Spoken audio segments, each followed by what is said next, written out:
안녕하세요. 한 주간 치과계의 핫한 뉴스를 모아서 전해드리는 주간 핫식스입니다. 12월 셋째 주 일요 핫식스 시작하겠습니다. 차이과학대학교 한동근 교수 연구팀이 생리활성물질을 함유한 생분해성 고분자 지지체를 개발했습니다. 이번 연구 결과는 국제학술지 사이언스 어드밴시스에 게재됐으며 과학기술정보통신부와 한국연구재단이 추진하는 기초연구사업 등의 지원으로 수행됐습니다. 한 교수는 개발된 생분해성 지지체는 골절 환자들에게 발생하는 골절 분류합의 확률을 크게 낮출 수 있고 치주골 재생 등 다양한 골재생 분야에 적용 가능할 것으로 전망된다고 말했습니다. 내년 1월 1일부터 상시 근로자 수 5인 이상인 사업장은 법정 공휴일이 유급휴일로 지정됨에 따라 해당 치과들의 연차 관리 부담이 커질 전망입니다.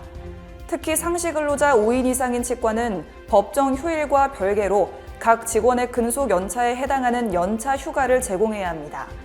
다만 사업주가 근로자에게 연차 사용 촉진 조치를 했다면 금전적 보상을 면제받을 수 있습니다. 치과 개원가가 쌓여가는 감염 관리 비용에 벙어리 냉가슴을 앓고 있습니다.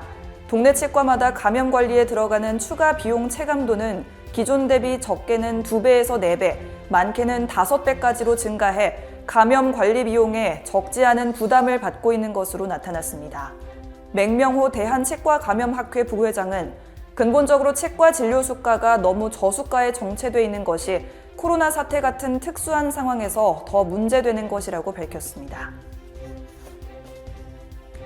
사랑니 발치 시 방사선 영상과 환자 구강 내 치아 번호를 비교 확인하지 않아 문제가 된 사례가 발생함에 따라 일선 개원가의 주의가 요구됩니다.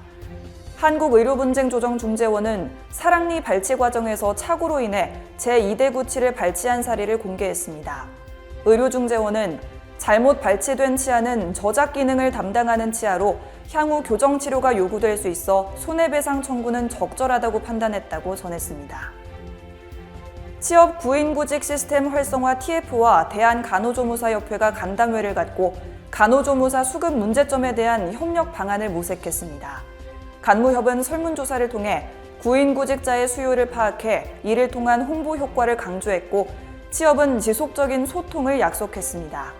간무협 최종현 이사는 양 협회가 발맞춰 나갔으면 한다고 말했고 취업 신인철 부회장은 2030이 화두인 만큼 우리도 시대에 맞춰 대승적으로 소통하겠다고 밝혔습니다. 모처에서 양봉원을 운영 중인 A씨가 봉침을 통해 치과에서 치료하지 못하는 각종 치주 질환을 3일 내에 완치할 수 있다는 주장을 펼쳐 논란이 되고 있습니다. SNS에서 활동하는 A씨는 구체적인 봉침 주사법까지 교육해 우려를 사고 있습니다. 한편 전문가들은 실제적인 효능과 별개로 비의료인이 일반인을 상대로 홍보를 펼치는 것은 금물이라는 입장을 내놨습니다.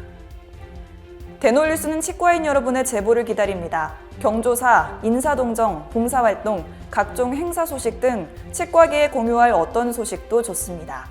화면에 보이는 이메일이나 전화로 제보해 주시면 대놀뉴스에 반영 가능하고 우수 제보자에겐 소정의 상품도 드리겠습니다. 이상으로 대놀뉴스를 마칩니다. 고맙습니다. 곰탕은 8,000원, 특곰탕은 만원? 특곰탕은 뭐가 다른겨? 뭐가 달라도 다르겠쥬. 임플란트 하면 좋은겨? 뭐가 달라도 다르겠쥬.